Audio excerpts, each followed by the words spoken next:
but because we just have to ration out our chops over the course of the afternoon. But like I said, we've been training for it, so 20 minutes off can give us another hour 15, uh, which is nice. There's a gig that out here that I always rant about. It's the Tin Roof in San Diego, and Mhm. they're Tin Roofs. I guess it's like a Nashville company. So they in Nashville you have to play, with no break. You play like a 3 or 4 hour gig straight up, sometimes five, I guess. Yeah. And so here in San Diego, they're like, yeah, well, we're running it just like we do in Nashville. So you got to play straight up. So it's 10 to 1, and you got to play with no break. And so it's like a marathon set, and then it's a club, so you're like kind of going full gas like for the whole 3 hours. There's no like ballads or whatever. And I'm not doing this gig anymore. I'm not doing this gig anymore. Right. It's like because it doesn't pay enough for like I always say like man if you want me to do straight through, then I'm gonna charge a double fee, and then like that's kind of like the standard, and but this one doesn't pay enough. And then San Diego parking sucks right now because all the You're restaurants. right. And so I'm like, you got to pay for that too. By the time I pay for parking and all this stuff and play for 3 hours and ruin my whole Saturday being all tired, and I'm like, it's not worth it. But like, yeah, Yeah, no, I hear you. Like if this gig, like if I didn't enjoy the company of like the four of us, like we've been doing this for years and years and years. So like if it was like a shitty group of guys, or like it was, it wasn't a good time, like I wouldn't be able to do it. Like the only reason that it's possible is because it's with people whose company I enjoy, playing music that I really enjoy for people who enjoy it. Like there's all of the ingredients are there and have to be there if you're going to do something that's that grueling. You know what I yeah, mean? that's cool. That sounds awesome though. It's a That lot of sounds fun, man. we sounds like got we got 3 more weekends left. nice. Um, yeah, I was playing. And I played Wednesday until last night, and like I'm feeling it. At different places, just I'm so tired right now. I'm just feeling it in my calves because I did Oh so yeah, much you have to standing and stand walking up. around. Gosh. Oh Yeah, man. we're standing. I'm the opposite. I feel it. I did 8 hours of nothing yesterday. I was in my car pretty much my whole shift, waiting for like any work to come in, and nothing came in. Oh really? Yeah, I practice on my practice pad for just a little bit, but it gets a little tiring doing it in your car on your dashboard.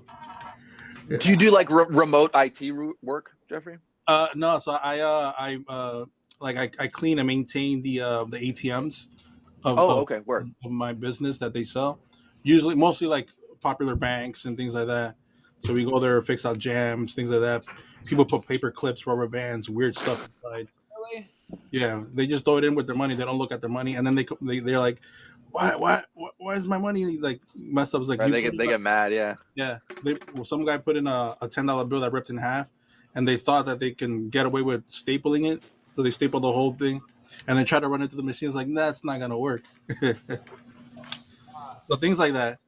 Right. Gotcha. Okay. Cool. Tight. But yesterday, I guess yesterday being Sunday, nobody really used machines, so nothing went wrong. So I just stayed in the car the whole day. I went to Best Buy, I went to Target, I went to Sam Ash for a little bit, and that was okay. Does anybody play Minel symbols here? Nah, Yeah. I Okay. look like I know what symbols are. I don't know why I look. Yeah. I'm probably making the move to Minel. Oh, nice. Whether I have to pay for them 100% or not. Like I'm jumping from They're Zillow. very nice. Are you looking for their trashy stuff or the more traditional stuff? Yeah, I think I'm gonna just try to get a variety.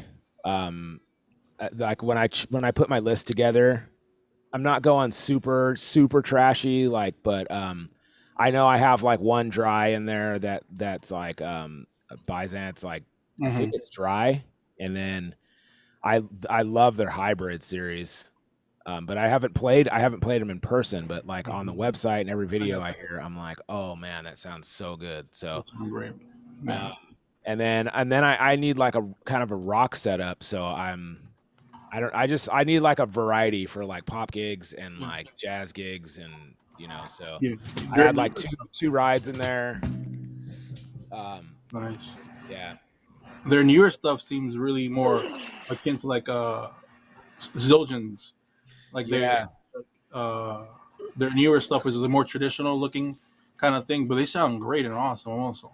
Yeah, they have like a Byzance. I don't remember if it's the traditional or there's something that it sounds and looks like a Constantinople. Yeah. And I was like, oh yeah, that's what I'm looking for. And then there's another, their dry series sounds like the special dries from Zildjian. Yeah. So that's like, I don't know who's copying who. It seems like Zildjian would be copying the others, but yeah. Well, yeah, that's how it is.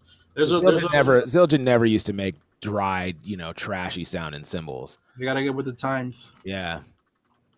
So, but yeah, I'm trying to get my Zildjians replaced. So and then I shouldn't say this on streaming live, but yeah, I'm like trying to get rid of my Zildjians. I've never thought I would say that, but yeah, it's time to make a change. And I've played Zildjian my whole life, and there's like a little short time where I switched to like a boutique company, and they were cool, but they didn't offer enough support tour wise, and then they kind of went out of business. And so I went back to Zildjian. I sold all those and went back to Zildjian, and now I'm like, yeah, I don't know why I'm playing Zildjian. This isn't really what I want to play. Like, I want to play Meinl. Every time I hear Meinls, I love the way they sound. I love so many of the drummers that play Meinl. I love, and I'm like, what am I doing? Like, why do I have to play Zildjian? And then like I reached out for some support for a tour, and they were just like, nah. I'm like, okay, you know what? Like, let's just move on. Yeah. I'm like, I get rid of these. When I saw Ari Honig go from Zildjian to Bosphorus, that's when my mind kind of blew up, and I was like, oh yeah, these cats are not just doing it for the endorsement most of the time, for the support.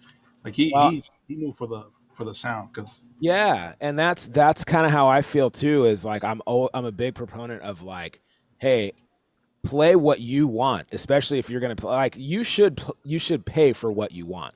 Like, and I don't know why I've lived my whole drum career with this loyalty to Zildjian. Like they are supporting me, and it's just because it's what I know and I love. But like, it's what I know, I should say. But like, it's like they haven't really found that sound. I keep buying Zildjians trying to get a Meinl sound.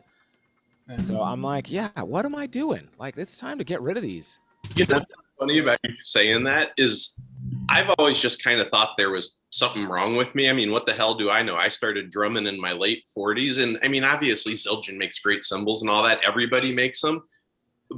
But of all the major cymbal brands, they're the ones that I have the hardest time finding a sound that I like. I don't know. It's just, I think everybody has different ears and just likes different things, I guess. And so it's always been odd to me because I've never been as big on Zildjian. I mean, I recognize them. They're, their place in the industry and all that. But yeah, and it's funny because I've started paying attention to all that Benny Greb stuff. So now all I want is a Sonar drum kit with Meinl cymbals. Oh yeah, man.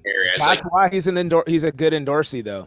That's why, because he has a sound, and it makes people want to like I want to tune my floor tom is like, I want to be like, it's like I want to be Benny Greb floor tom, and like my trashy cymbals and like all that stuff. I don't think I want to switch to Meinl because of him, but I wouldn't use his setup because he's got like stacks and all this stuff. But like, I think that, it's just all the drummers that I see online, they have a really good online presence. But when I look at like the roster of Zildjian, and when I look at like, of course, like I've played Zildjian, and of course I would love to be an artist, but like when I look at their roster, I'm like, I don't know if I fit in with this group of people. You know, like I don't know the type of people that they go for. Like I don't know if I'm that guy, and you know, and then sound wise, it's just like they just sound, they don't stand out to me. They don't, and I feel like that's the kind of drummer I am. Is you know, I always want to stand out and be different. I don't want to be like, I don't know, whatever. So Meinl's that avenue for me. I have the luxury of being an unknown, insignificant musician and drummer that I can pick whatever I want usually. So that's how I see it in my head. I got some instrumental like AGOPs. Oh yeah, I got the Ohm series, and I got those because of I got them because of their 15-inch Ohm hi-hats were the ones that I wanted. I don't have those, but they're really cool. The Sidney Blackman edition series that I have, they don't work for everything. I'll tell you that. So, yeah. But like I said, the luxury of like going to other things and checking stuff out. I'm in the mood, not in the mood, but like now instead of like actually even going for brands, I'm going for individual cymbal makers, because now there's a big market for these people who actually make their own individual cymbals. Nicky Moon out here in Jersey. Oh wow. Who else there? Yeah, there's another cat. There's a cat that I know, a really cool cat named Jesse Simpson. Phenomenal drummer. This cat is blazing good. But he started making cymbals like around early 2000s in his apartment in Brooklyn. No way. And I went to his. I went to his gig last week, and I forgot I hit him up. I'm gonna hit him up because I want him to make me a cymbal, and it's comparably to the price of a Constantinople. It's like it's pretty much the price of like around 500, 400 to 500, 600, something that you're gonna buy from a brand. So why not just get something that he could do it bespoke for you? I'm getting into that part of the thing now, where I'm gonna make everything pretty much from individual people and just support them. Nobody else has that sound. Yeah. Imagine living in the apartment underneath the guy who makes cymbals for a living. But Jesse Simpson cymbals are phenomenal. I go out in New York, you go out and you start hearing stuff, and you're like, "Oh man, this sounds great!" And you go up to the cab like, "Man, that cymbal, you sounding great, but that cymbal also sounded really good." Oh yeah, Jesse Simpson. If you know this guy, I'm like, "Oh man!" Every time. So anytime I go out and see a gig and some people play, they confirm it that I want one of his cymbals. Yeah, right. Yeah, it's not just the hype of a branding and marketing. That's something that's really cool. You know, for like, you know, that you and only you will have that sound, and like that's really cool. That the thing that sucks about that though is if you ever crack that cymbal, you're not gonna get it back. I have a vintage, like old, it's probably like from the 70s Zildjian, and I used it on like so many recordings and stuff, and then it's cracked, and I still have it. And I'm like, I'll never get rid of that cymbal because it still sounds great. And like I found stuff that's like close to it, but yeah, it's not. I don't know. But there was a when I went to the drum shop in Portland, I forgot what it's called. Anyways, they have some bespoke cymbals in there. They had like a Revival. Yeah, Revival. Such a dope drum shop, dude. If you guys ever get to Portland and like get to go there, it is the dopest thing ever. Like you get to you could just go in there and chill, not buy anything, and it's just like it's how old school drum shops used to feel, you know. Anyways, they had a bespoke ride in there, and there was like a 24-inch, and I would go in there and I'd play it for a while, and then I'd walk out, and then I would like go back in and play it. I'm just like, dude. And it was like a $425, and I was on vacation, and I was kind of like, I might buy that cymbal. And my wife was kind of like, really? Like, I'm like, dude, it's just like when you find the sound that's in your brain, it's like you can't walk away. Yeah, I understand.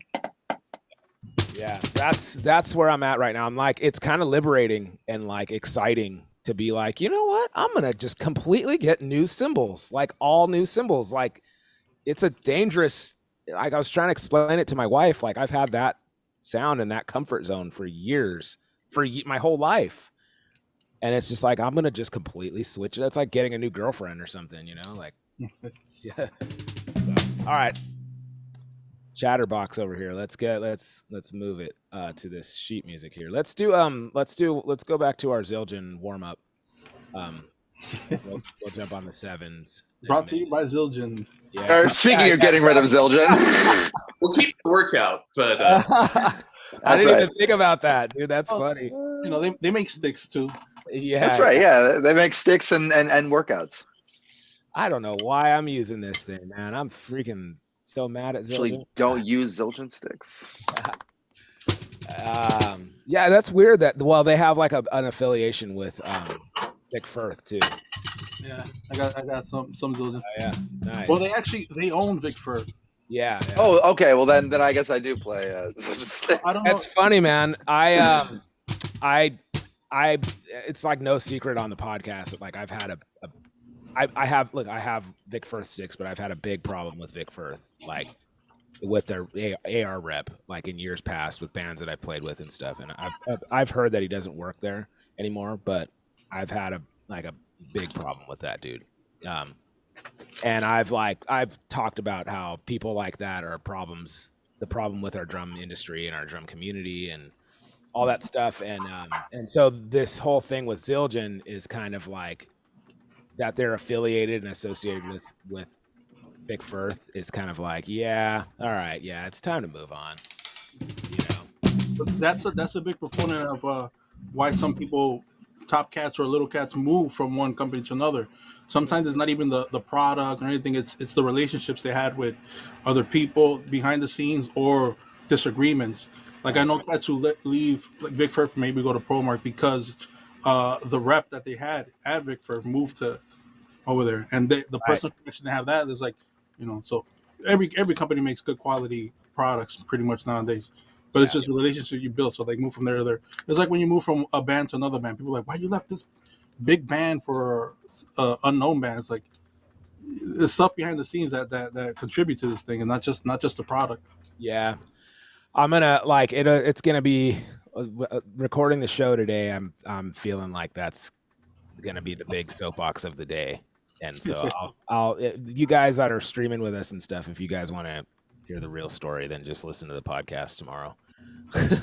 It's like, you know, a lot of people are like, it's like Nat and a bunch of guys are like, don't take it personal. And I'm like, dude, it isn't, that's not what I'm saying. It's not that they rejected me. It's just that it's just, man, it's an internal thing that like, I want to move on. I just want to move on. Like, I don't want to support people that don't support me or the drum brigade. So beat it.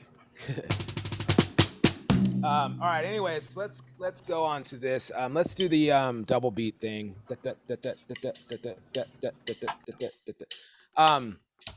Instead of doing the switching, let's do it like as written. So let's like, yeah, we'll repeat it and then start with our left.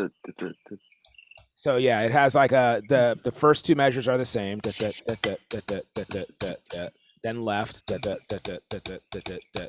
it does it twice as long. Then it switches. No, it doesn't switch. Then it's da da da da da da. Well, no, like there's a repeat sign, and then that goes to. I see. Right. Back to your left. Then once you do that twice, then we go to. That's right. So let's do it as written. Let's do it like 4 times through. And then let's do it again, but in unison. So, all right, as written, let's like repeat the whole thing 4 times though, not like, you know, the repeat signs, you know what I mean?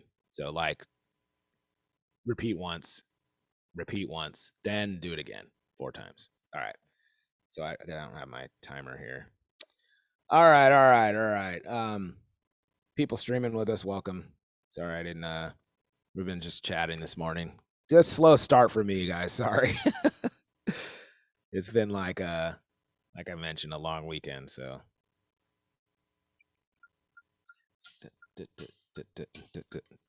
That's pretty slow.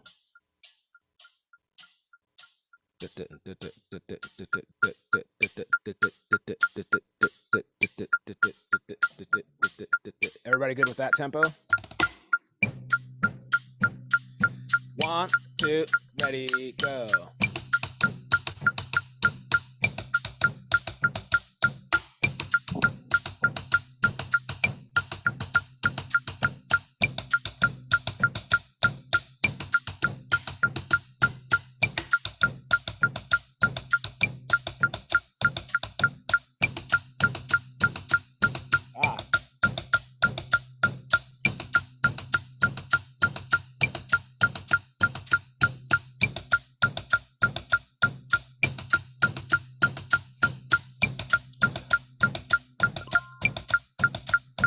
Again.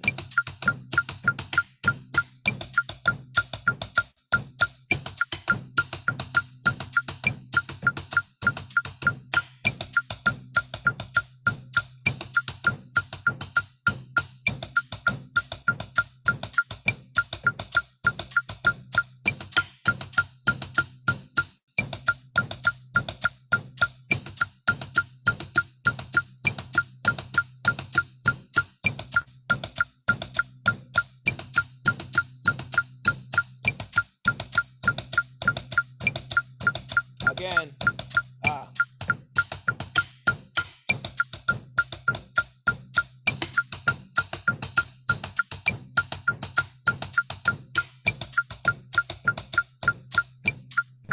What am I doing?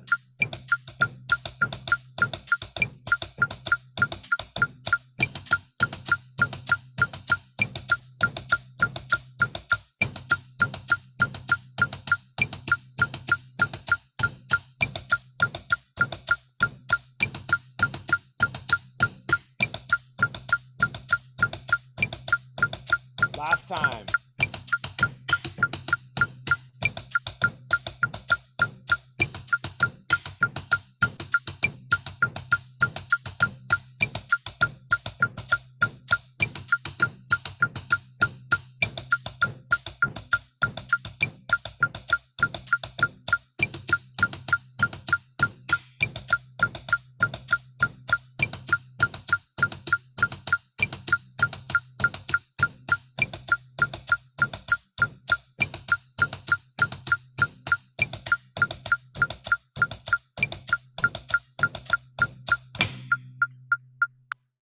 Man, I'm tired.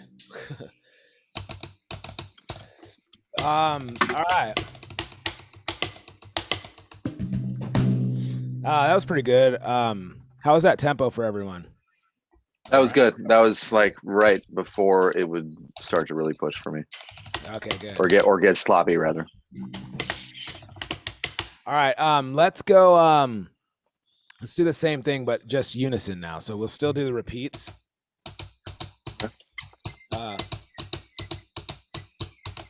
Oops. Yeah. Still do the repeats, and then let's try it 4 times again. I'm going to go just one step forward. Coffee is not working right now. All right, here we go.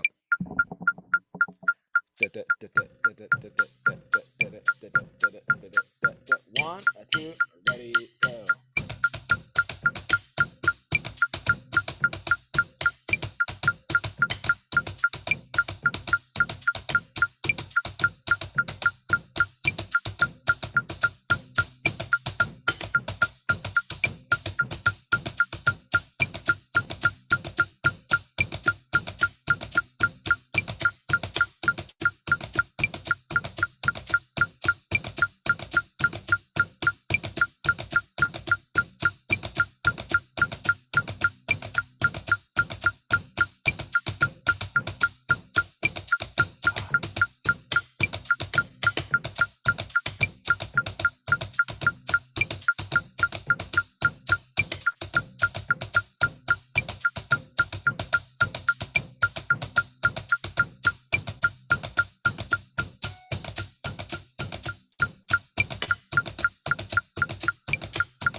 Last time.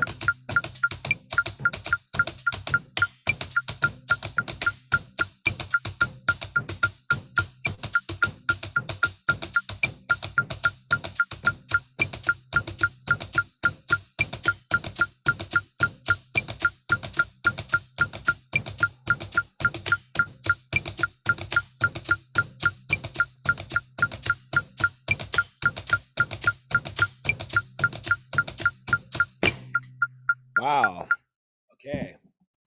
My arms are burning. Yeah, that one was a little rougher for me. The bottom line, my left hand couldn't. Yeah, that's I folded on that one with the unison. I did bump it up 10 BPM. Sorry. Well, that'll do it. That'll do it. That explains it. That's actually a relief because it's like, well, I guess I could do it at that tempo, but not in unison. So if it was faster, that's good. Yeah, that's good though. That's I always think it's important to know like your breaking point, and then that way you know like to work up from like probably 10 or 20 below that and get faster. But anyways, this is a good exercise, like a good warm up for even if you're doing it at like 50. It's right. It's good. So what is this one? This one I always had trouble with. Let's see.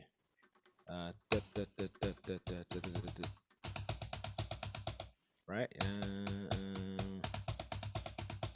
No.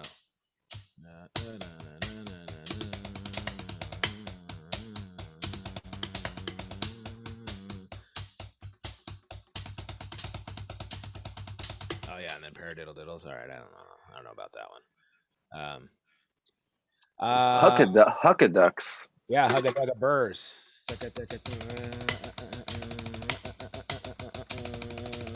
Let's do some hugga dugga burrs.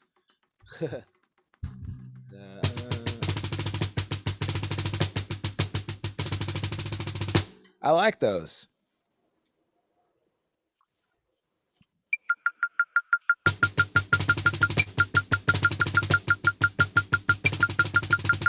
Let's slow that down a little bit to 80.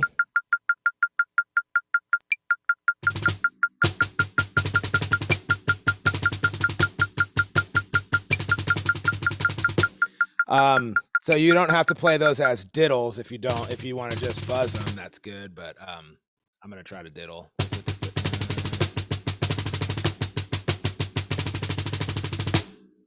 And we'll try to repeat for like, man, I need my well, I can just do it here. Let's do Hugga Dugga Burst for 2 minutes. 2-minute challenge. This is a video I'm gonna record for Patreon and my students when I'm gone. I feel like it would do well just on the name alone. Just be like, yeah. What the hell is a Hugga Dugga Burr? I know. I always want to make up my own, but I don't. We were trying to make up like a pizza rhythm for it, right? Yeah. But we couldn't think of like what burr would be. Where's my timer? Okay, here we go. So I'm gonna do like probably like a 2-minute challenge for this, like just a quick video for my students, and see, yeah, they love that kind of stuff. We're like, don't stop, keep it going, you're almost there, like that kind of thing. Like it's aerobics or something. All right, so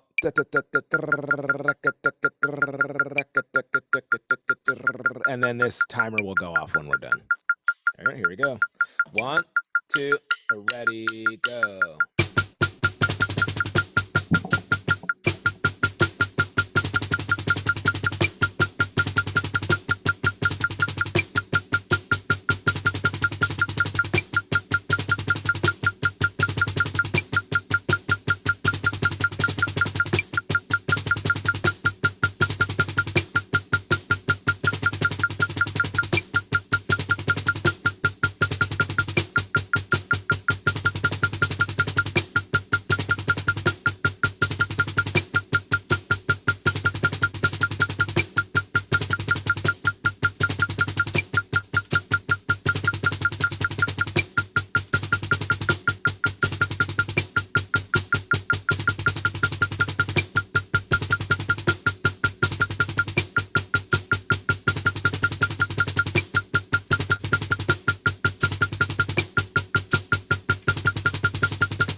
All right, very cool.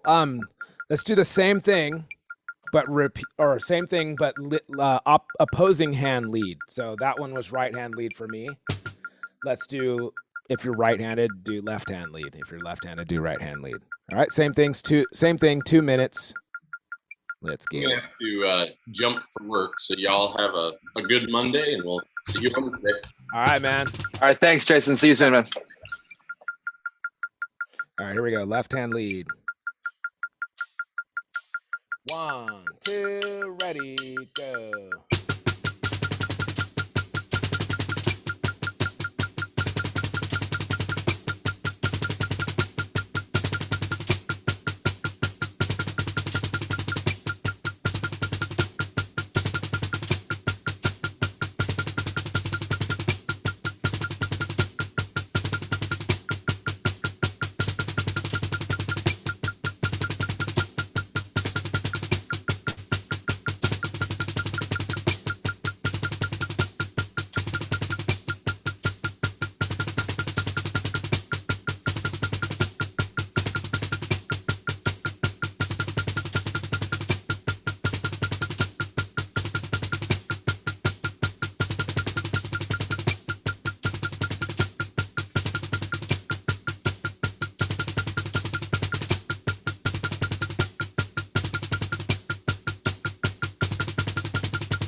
Yay.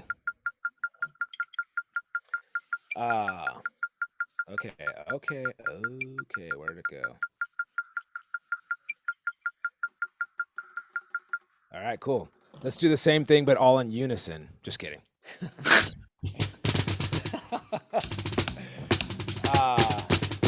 That's cool. That's a fun one.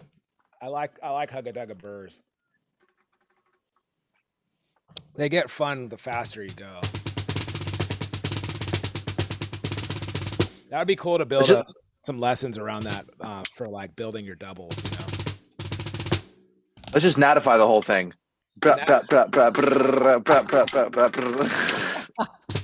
Yeah. Flams on each one.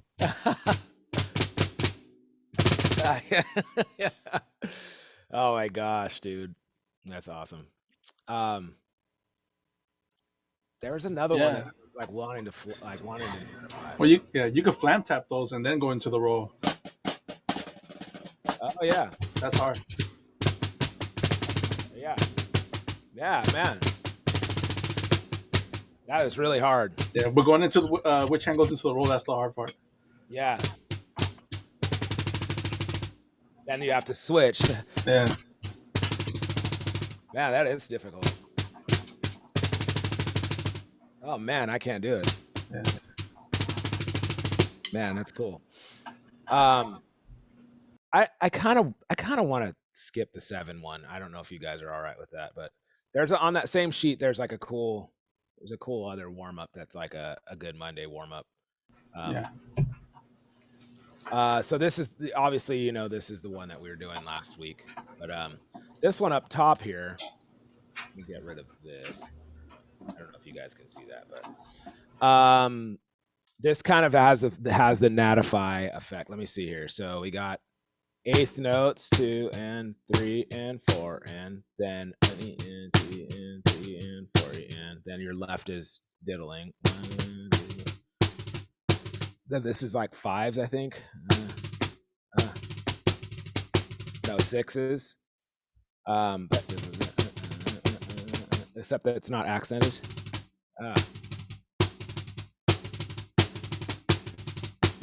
Then gosh. Okay, that might be a little bit difficult for me. Let's see. Da, da, da, da, da, da, da, da, da, da.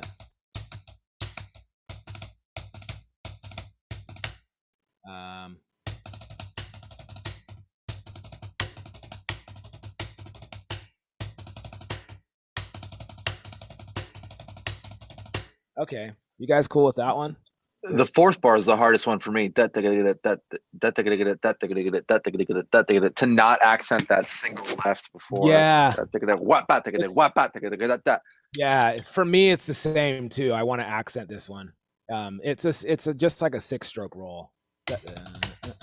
It's the same sticking as a 6-stroke, except we normally do 6 strokes. I normally do 6 strokes as triplets. But I always want to accent both. I guess like try to accent the right, whatever your lead hand is, louder than that other accent. and then yeah, the 6th or the 5th, that's sloppy. Yeah, it's really sloppy.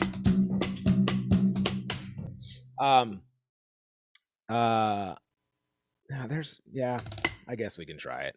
I was gonna say there's like some other cool ones on here. Like this is another Zildjian one. I forget who the drummer is, but yeah. All right, let's try it. That's 16 notes. Let's do 8th notes. Oops. That's fine.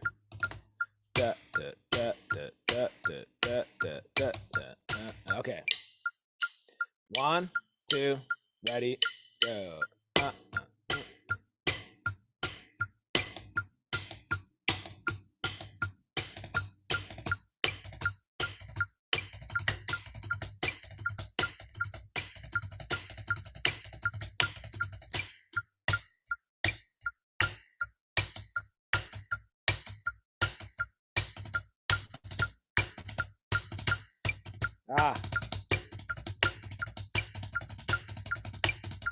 Again.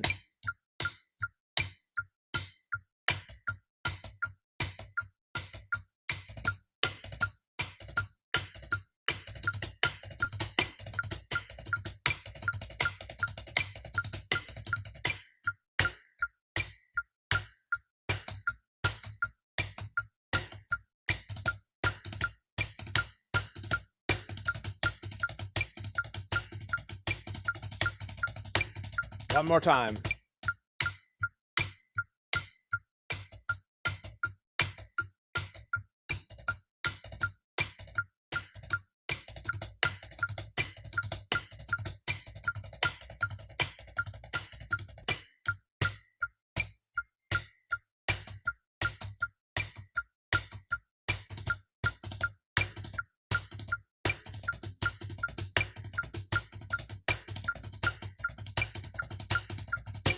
Yeah, that's a little weird.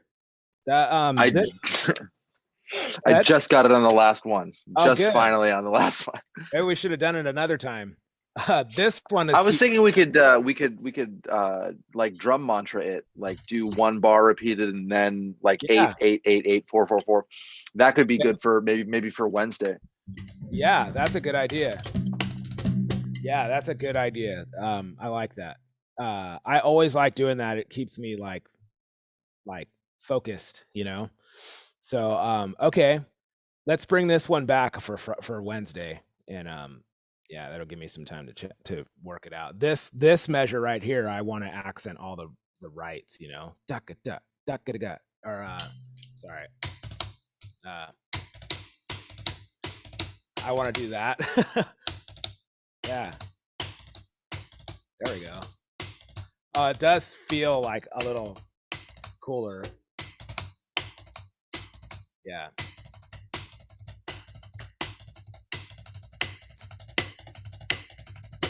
All right, very cool. All right.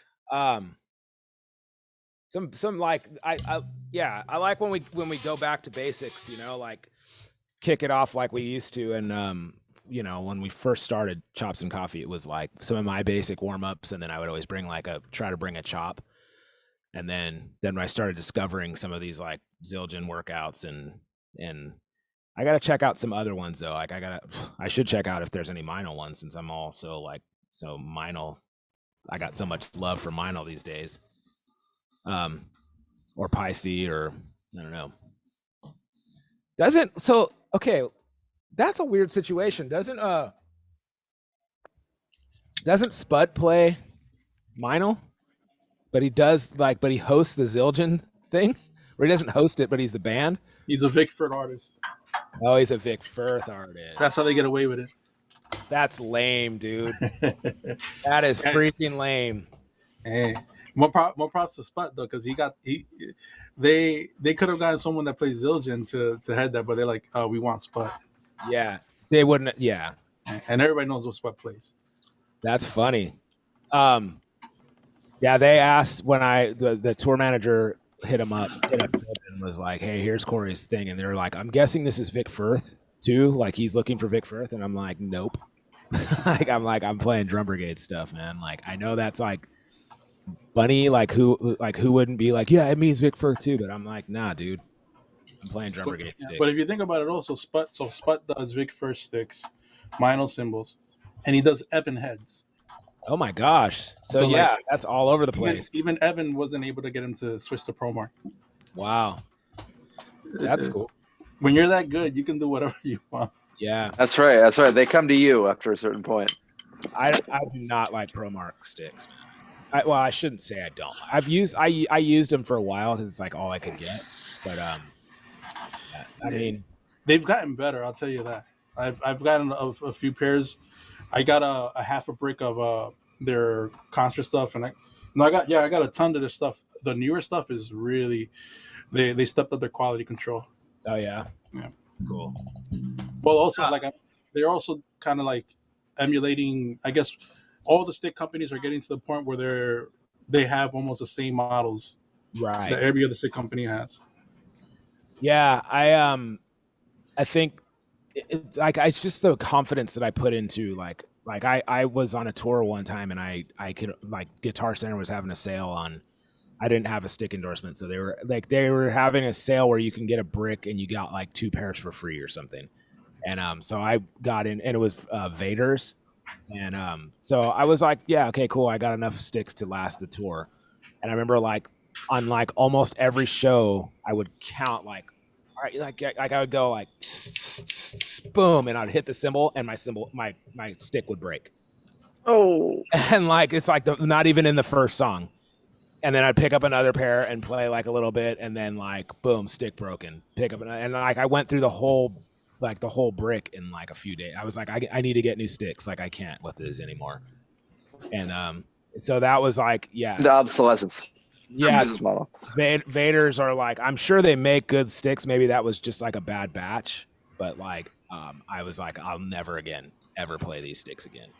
Like, I shouldn't talk like that because I feel like I don't like burning bridges and I don't like blowing people out, like putting people on blast. But that was just my experience with them. But I also had like an experience like that with Aquarian, and like, I just went to Guitar Center and bought. Like, I'm going to try Aquarian. And then, like, I must have gotten, like, a single ply or something because the head just did not last. It lasted, like, a few weeks, and it was just all dented up and messed up. And then, but, you know, like, I love Aquarian now. It's my favorite stuff. So, but, yeah, the Drum Brigade sticks, man, they hold up. Like, they're first-rate hickory. And there's not a whole lot of variety as far as, like, you know, tips and all of that stuff that we do. It's just a standard 5A, 5B, and 7A. But they're first rate hickory. They're balanced. They're like they're strong. I've used them on big shows and little shows, and they're great stuff, man. Fortunately, you can't break sticks on electronic drums. I broke a beater, a kick drum beater on an electronic kit. Oh, there you go. It was like on a gig. It was at a casino gig, and I was like, did a ding, boom, and boom was broken beater. Was the end, right? Yeah, thankfully they had like another beater or another kick drum pedal on the gig, so yeah. But it was my own. It was a Tama one, and I broke it. When you do those like electronic casino gigs, do you like is it a hybrid kit, or do you just literally sit down, you have to play the electric kit? Yeah, and they're all beat to crap, man. Oh, I bet. All just completely beat and battered, and they suck. Brutal. Brutal. Yeah, they won't let you bring anything. Like you can't. There's nothing you can do. It's just what we got is what you play, and I normally try to just bring at least my throne and exactly pedal, but it's something from home. It's almost always something's false triggering. The hi-hat doesn't trigger every time. Yeah, you'll do this amazing drum fill and hit a crash, and then it doesn't fire, and it's like, dude, or it fires like 30 times, like, you know? It's like it's point. I basically said I don't want to play those. I don't want to play casinos anymore. Like I don't care if the money's tight. I don't care. Like I'm out. And it's hard because for me, man, I feel like I work so hard to do what I do, to be me, to have like my vibe, my image, my style, and then like you pour your heart into this gig, and not one person is listening, and like they have the drums down so quiet that they can't even hear the drums. It's not all about me. I'm just saying, for me, it's just hard to like be like okay with that. It's like, why am I doing this for? Am I doing this just to play what other people want me to play and to do what I'm not a freaking dancing monkey, dude. Like, and so, yeah, I understand. I was like, finally just like, I don't know if I need to do this. I don't need to, I don't want to, I'm just not feeling it.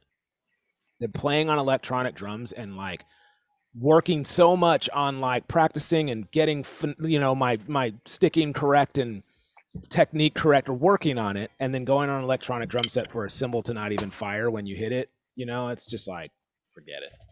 It's like imagine being like a professional painter and getting to like a thing, and you're like, okay, so we have these Crayola crayons for you to use. Right. We really need you to make this beautiful painting for us. Yeah, and you can only use 3 colors. It's like that's right. What it's like playing on electronic drums. It's just like, dude, like this isn't how I create art. This isn't what I do. This is just. So a lot of people are happy doing that. It's just not for me, and I mean, if it comes to it where it's like, man, I can't afford to not take this gig, then that's a different situation. But it's really hard for me to justify. Like, I didn't understand. There's another drummer in town that was like, no, I won't play those gigs anymore. And I was like, man, you don't like making money?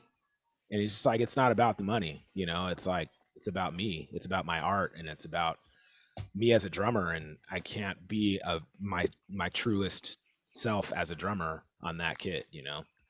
It's so funny how your tendencies change as you like develop through your professional life. You know what I mean? Like the things that when you were a young player that you would have had no problem, right? Like, yes, this is what I like. I would love to, and then after a while, you're like, well, I'm sure somebody else would love to. You know what I mean? Like, and you show up to that gig and you feel like, man, like, it's not like you feel like I'm doing something, but like some of the casinos out here, it's cool. Like they're in the center of the casino, and you're on a pretty big stage, and you think, oh man, this is like, okay, like I feel like I'm working, I'm doing my thing. But then you actually show up and it's just like, people are just, you see, when you get in the machine of doing these gigs out here, you see the same people every week, like at the casino. They're like regulars. They sit in the same spot, they smoke and they drink and they gamble. And it's just like it's just an odd situation where, you know, I don't like saying no to money, like I said, but it's hard. But the thing that also really one of the other determining factors is that these casinos are just just raking in money every single day, and it would cost them like it's a drop in, like, from one machine they could just at least maintain the drums, and they just don't even care. They just don't even care. So yeah, that's annoying.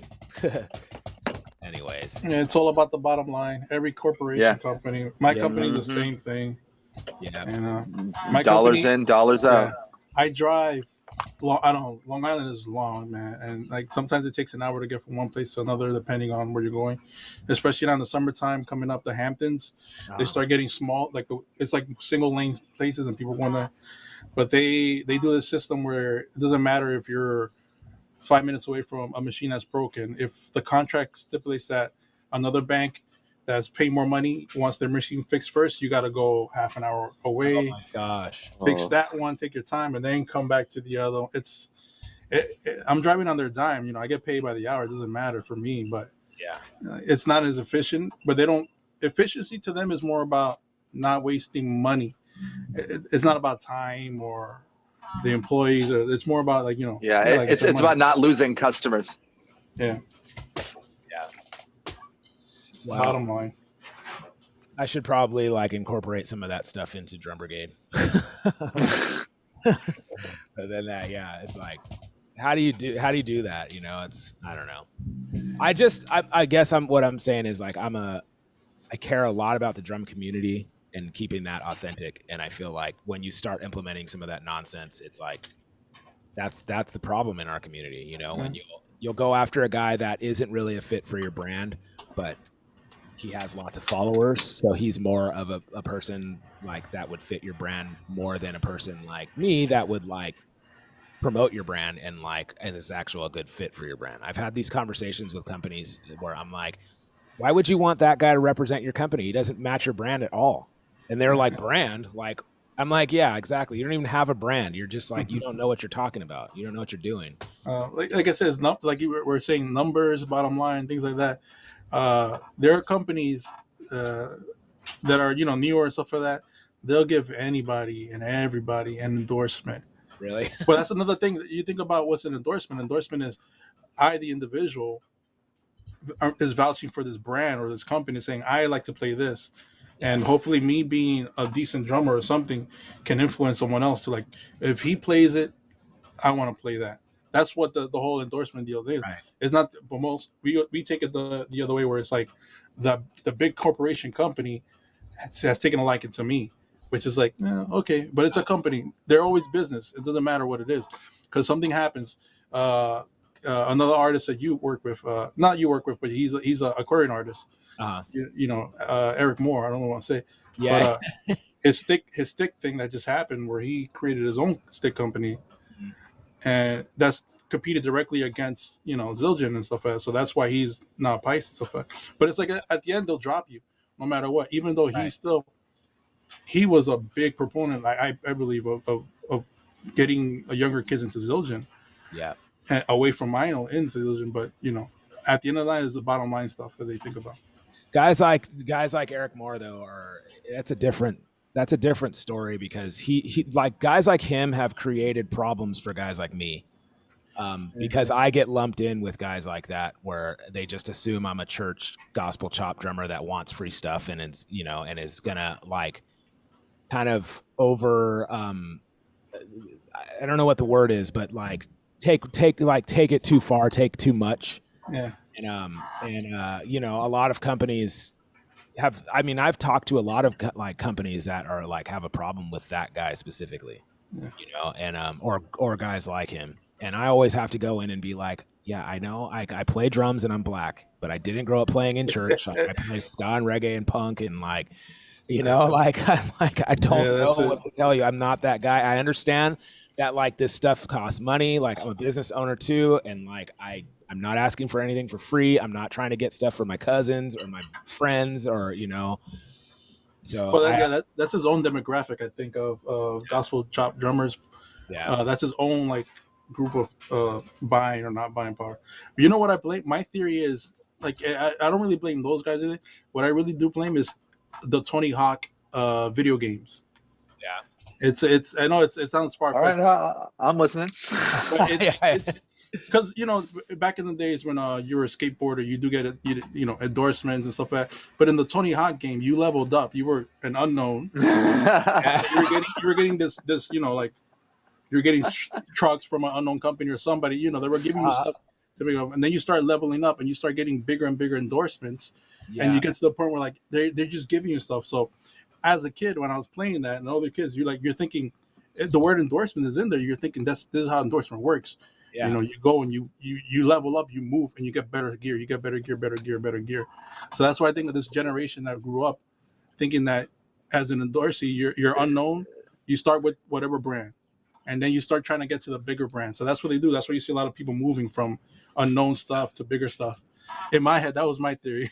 I think you cracked the case, man. I believe that theory 100%. I believe that too.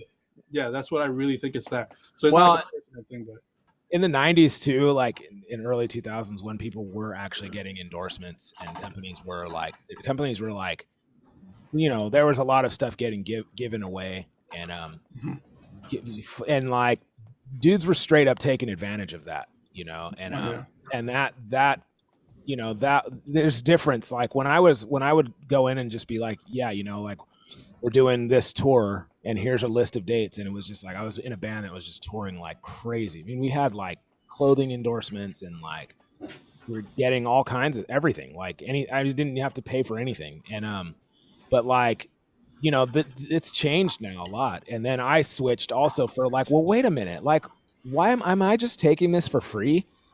Just because it's free? Like I wouldn't wear this shirt in real life. Like I would not buy this shirt. And so it ended up where, my mind switched from like I would never want to play a light up drum set. I did when I got this kit, but then after it phased off, I was like, I don't want to play a wedding with a light up drum kit, dude. Like this isn't my style.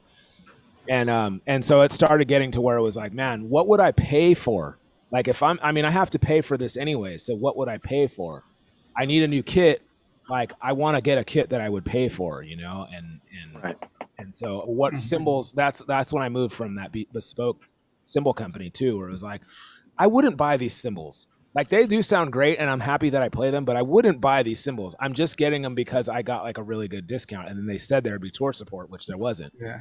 So I'm like, if I'm going to pay, then I'm just going to pay for what I know. And what I know is Zildjian. So I'm going to buy Zildjians. That's the thing. Some of these companies have turned into like these MLM stuff, like multi-level marketing kind of things where like I said, there was a company I went to this drum shop, Drummers World in New York. It's not even a physical store anymore. But I was there buying some stuff and the dude's like, and I'm like, oh, have you heard of this brand? And I said a brand. He goes, he's like, yeah, I heard of this brand. He's like, you want an endorsement? He's like, I can get you one real quick. I was like, he was joking around, but he was being serious also. Like they really are. You can send an application and they'll send you like a thing and they'll be like, yeah, you can just sign this contract and you're endorsed. I have a friend who did it for, not a friend, but I know someone who did it and they applied for their dog. What? They put like, it was like, oh, his dog, stuff like that. And the dog got the offer for an endorsement. Damn, dude, the dog's a cat.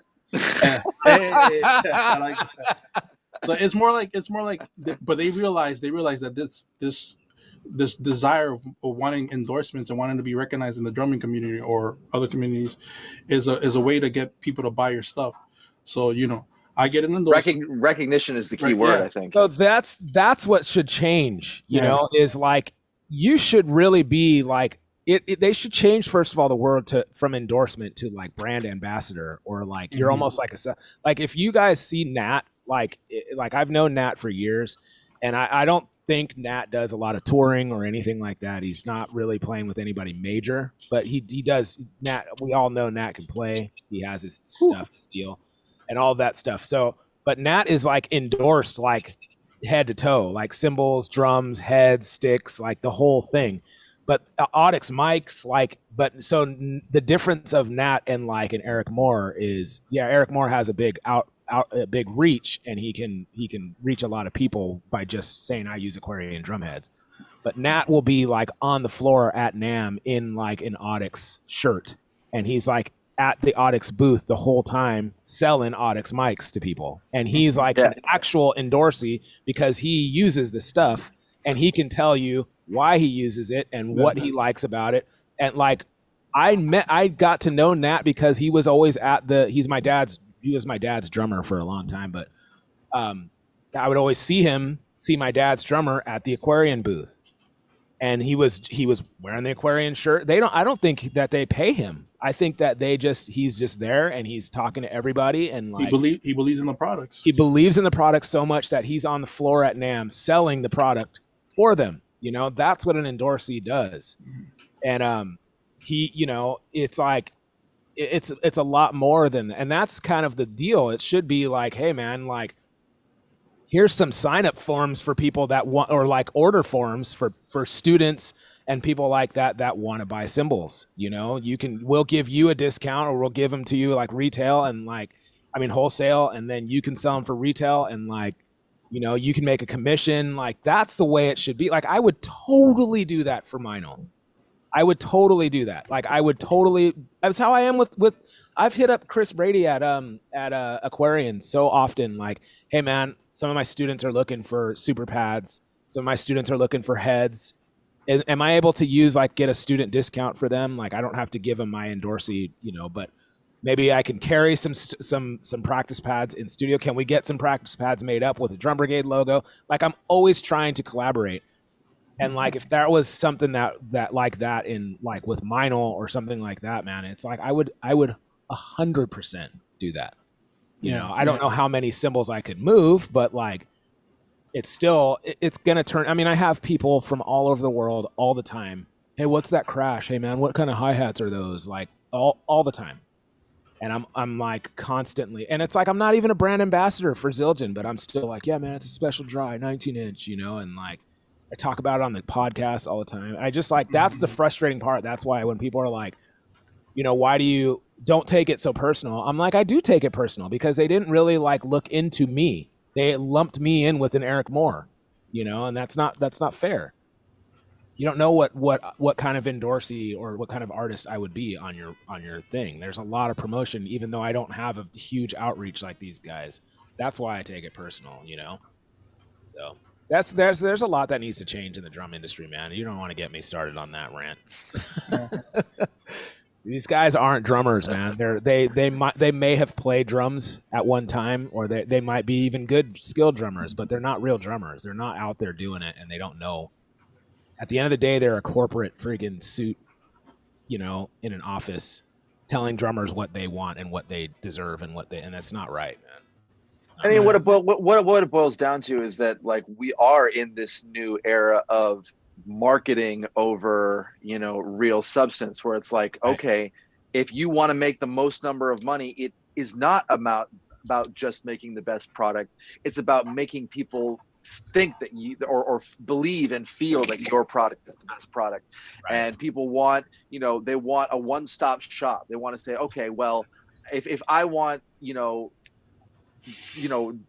equipment for this style and this style and this style and this style, I want to be able to get everything from one. So these people try and pull endorsements from all different, you know, styles, and they try and like get a stranglehold on everything. They say, okay, we will do anything. We will, you know, we have products available for any style, and you get this kind of oversaturation of products and of brands and of things so that people get overwhelmed, and it's you know, you there's no real sense of individuals as musicians, and more like, oh, this is the moving wave of the new, you know, technology and the new field. Yeah, I've been saying that for years, man. It's a backwards industry. It's such a weird industry, man, and like it's not community based, even though there's a big community of people that really like that use all these things, and all this whole community has been brainwashed into like, this is what I'm supposed to use because it's popular. I'm supposed to play Zildjians because they're at Guitar Center, you know, and like I'm supposed to use these kind of drums. I'm supposed to. My goal is to get to play DWs, even though I may not like DWs, you know, like. it's status, and like and it's what we're told. It's good marketing on their part, but it's like it's like in the custom drum world, everybody copies everybody. No one's doing anything original, you know. But then again, how do you reinvent the wheel in drums? And like cymbal companies, everybody's doing, you know, stick company. You can't come out with like your own thing, because the bigger companies will just squeeze you out, you know. And so it's really difficult, man. It's hard to have a name in the drum world, because, you know, a lot of drummers will do the same thing, bigger name drummers or whatever, like, even though they're part of a community and there's room for all of us. It's like, you know, they'll go after your endorsement if they can, or they'll go after your gig if you can. You know, that's part of the reason why we started the Drum Brigade community, you know, is to kind of, you know, not change the world or change the industry, but there's a lot of frustration on my part with the industry, and like how lame it is and how outdated it is and how, you know, weird it is, especially with the companies, and then also with the drummers, with, you know, a lot of competition, and, you know, it was worse before. And yeah, so that's kind of why it was like, man, let's just do our own thing, man. Let's create our own community, and let's create our own vibe where, you know, there's like a lot of skateboarding culture in it, and there's a lot of camaraderie in skateboarding culture, and you know, and there's a lot of like edge, there's a punk rock aspect to it, and all of that stuff. So yeah, that's kind of how it started, you know, and that's why we like, I'm so about the like whole belonging aspect of it. And because companies, like I was saying to some of my friends, like, you know, it's companies like Zildjian that make guys like me, drummers like me, that I've been playing professionally, you know, on all levels for like, I don't know, 25 years. And I'm like, I feel like today, like when I got an email that was like, no, we're going to pass, it's like, today I feel like I don't belong in my community, you know? And I'm like, it's a shame that companies like Zildjian, you know, have loyal consumers, loyal people that, like, you know, even though I'm not an artist, I've been an ambassador for them. And it's like, it sucks that you would treat somebody like that, you know, and especially when I'm not asking for anything for free, you know? So it's like, it's hard to like, it's a hard pill to swallow when a company that you are loyal to is like, doesn't care about you, you know? And it's like, it shouldn't be about that, but it's also like, this is a community that I like pour my heart into, you know? And it's like, and now I feel like I don't belong. That sucks. And I don't want anybody to feel like that, you know? And so that's kind of the whole basis of Drum Brigade, where it's like, man, you shouldn't feel like that. You should feel supported and feel like, you know, you belong in the drum community, even if you just started, you know? So, yeah. So, yeah. Anyway, it's like, it's pretty deep for an early morning conversation, but, you know, it's like, you know, it's just, it just goes along with what I'm saying all the time. Like, I've been saying this for years, and like, this is why, you know, our community doesn't suck, but it's like, our community is great, but it's like, man, it's, yeah, you know, well, it's just like what I just said, you know. So. I think it's happening to small niche communities all over the world. I think just like any group of people that's passionate about what they do is at risk of being absorbed by corporatism. You know what I mean? By the machine that wants to market it and wants to capture it and wants to, you know, basically crystallize it and sell it out.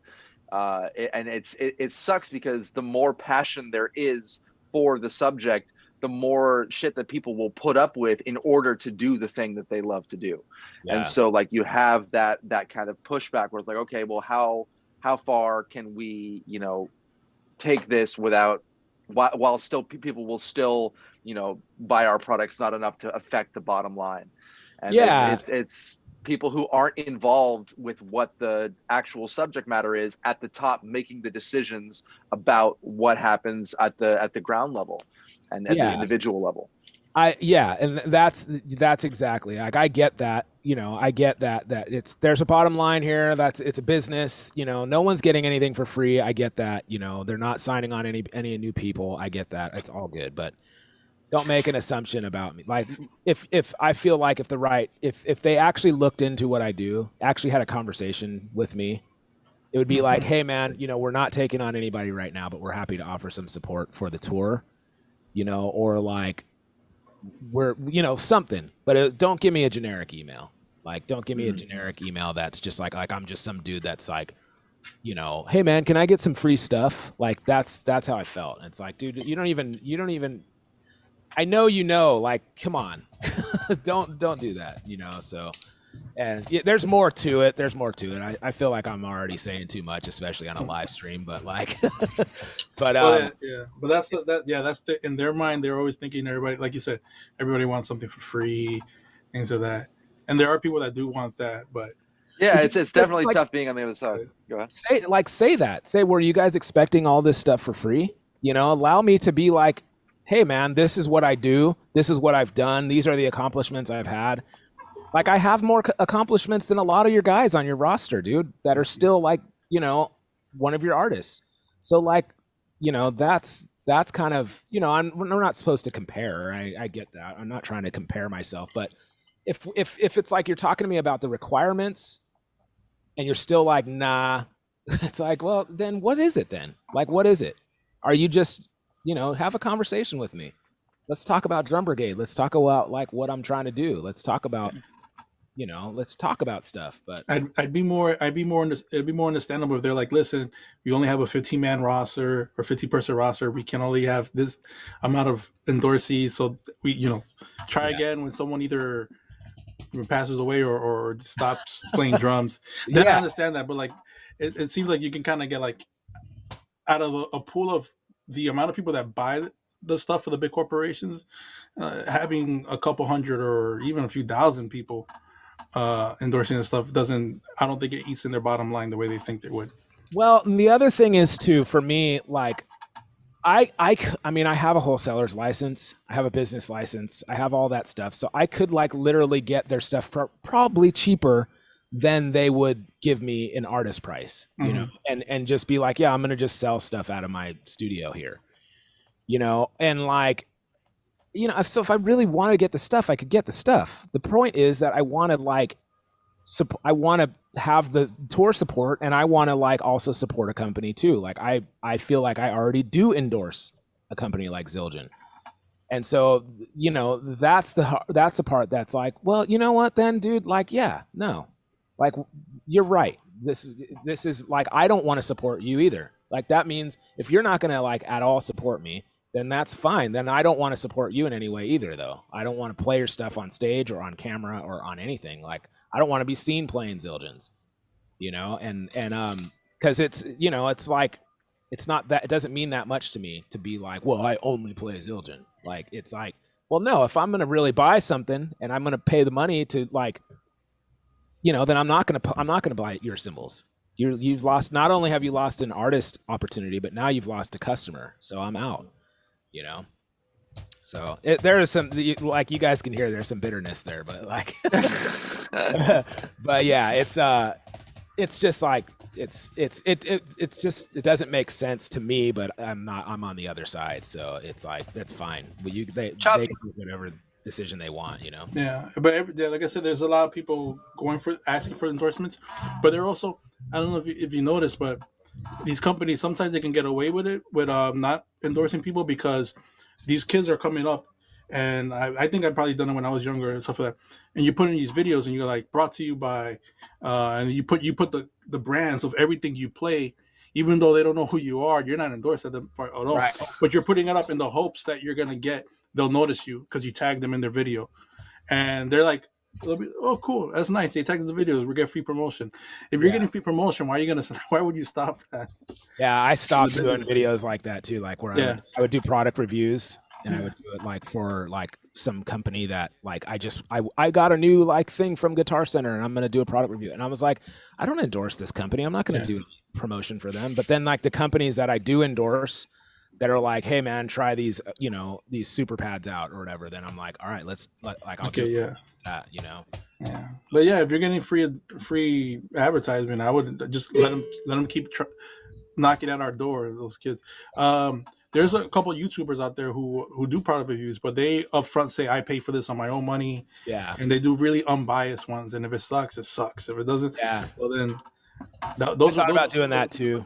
I like those reviews. I would always I see, and the thing is too, like I'm trying to grow my YouTube and grow my channel and grow my reach and all that stuff. So Yeah. I was thinking, you know, if I got this product from this company, and it was like for free, then yes, I'll do a product review for it. And then hopefully, like, I assume that if I do like a quality product review, that they would share it or they would use it as a free product review. But a lot of these companies were just like, oh man, thanks, that's really great. And it was like, no share, no nothing. I'm like, what's the point? Like, I this was a lot of work. And I'm like reviewing your product thinking that you would like, we could help each other grow. And it's like, that's just not how, that's the backwardness of the drum industry, you know? So. Yeah. Well, like I said, maybe beforehand. I don't know about beforehand, but like even now in the industry, there's no real A&R in anything in the music. Yeah. So nobody does artists and what is it? A&R, artists reach out. Artist relations. Artist relations. Yeah. Or no one does any artist development either anymore. Like you know, they wait for you to get to them fully polished, Yeah. and then they just Exactly. big bucks All on the it. development is done in the home studio. Yeah, whatever you happened know. to like growing together, like, you know, like helping an artist. I feel like that's what Aquarian has done with me, where it's, you know, they gave me a chance when they didn't have to, and I didn't have anything really to offer, but you know, they and I don't get free product by any means, but you know, it's just yeah, I feel like that's the way it should be, and I feel fortunate to be able to get to know them, and now it's like, man, I have hour-long conversations on the phone with their AR rep, and he's like a friend of mine, you know. And it's like, I used to hear other drummers say that, and I was just like, yeah, right, but it's like that's part of it too, you know. And that's kind of what confirmed it too with Zildjian, where it's like, yeah, man, if this is the way this dude is, where he just doesn't give people, like, doesn't really look into, you just send in like a copy and paste email to me, I don't see that happening. I feel like I'm going to get lost in your roster of all these, you know, these drummers. So it's in the name, artist relations, relationships. That's So your it's job. a two-way kind of yeah. So, all right, guys. Well, anyways, thanks for letting me vent on the show. Yeah, that's right. Chops and Coffee is about getting it all out. Yeah, and you know, hopefully soon you'll be I'll be asking you guys if anybody wants to buy any Zildjians. There you go. So, all right, guys. Anyways, everyone streaming with us, thank you guys as well. And yeah, cool day. This is kind of turning into like a lot of like, it's similar to the podcast, you know, where it's just like it's hanging out, we warm up, but then yeah, we stream live and it's cool. So, anyways, yeah, I hope you guys have a great Monday and the rest of your week, and I'll see you guys on Wednesday. All See you right. Wednesday. Bye. All right.